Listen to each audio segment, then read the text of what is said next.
Assalamualaikum warahmatullahi wabarakatuh. Waalaikumsalam warahmatullahi wabarakatuh. Apa kabar anak-anak? Baik, Bu.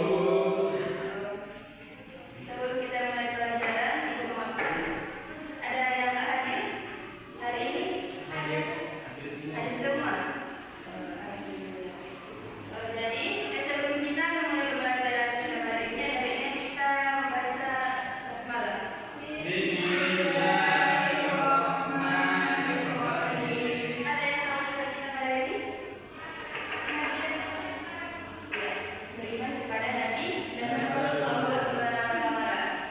Jadi di sini Ibu akan menjelaskan pengertian dari Nabi dan Rasul, tugas-tugas Nabi dan Rasul, mukjizat bagi Nabi dan Rasul dan teladan yang dapat kita ambil dari kisah Nabi Ulul Azmi. Sebelumnya anak-anak ini sudah tahu berapa nabi-nabi atau rasul yang wajib kita ketahui? Sudah berapa? 25. Coba sebutkan.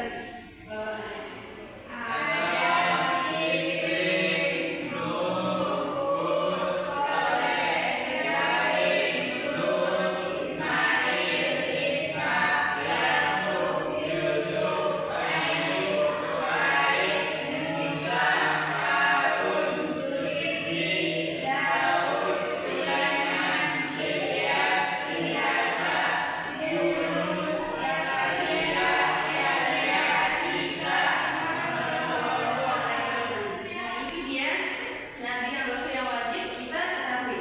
Sekarang kita masuk ke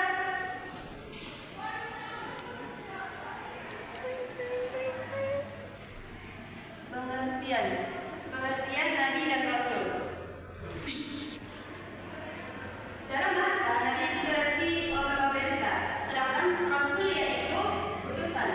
Dalam pengertian dalam istilah, nabi dan rasul itu berbeda pengertian. Kalau nabi itu seorang laki-laki yang diberi wahyu oleh Allah Subhanahu wa Ta'ala hanya untuk dirinya saja. Akan tetapi kalau rasul yaitu seorang laki-laki yang diberi wahyu oleh Allah Subhanahu wa Ta'ala untuk dirinya dan juga untuk umat manusia.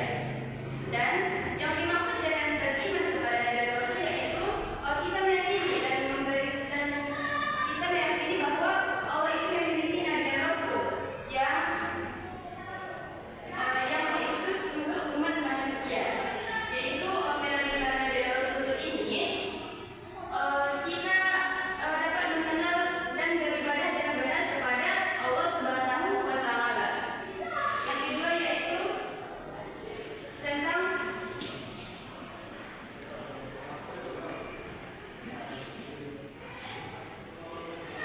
tugas-tugas Nabi dan Rasul.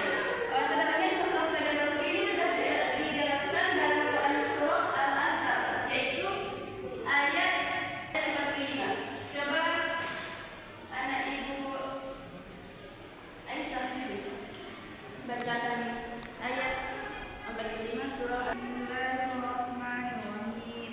Ya ayyuhan nabiyyu inna arsalnaka syahidan wa mubasysyiran wa nadhira. Shadaqallahul azim.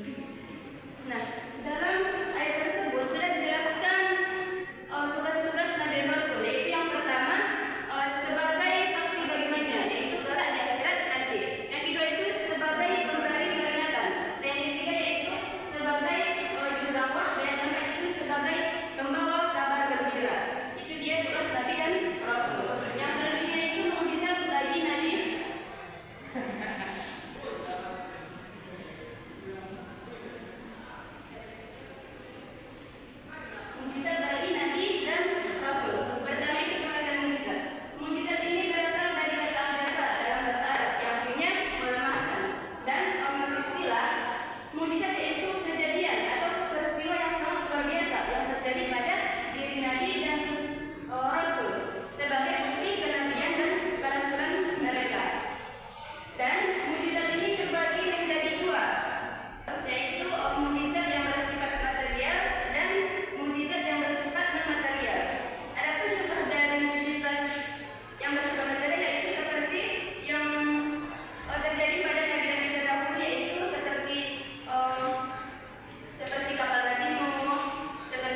tidak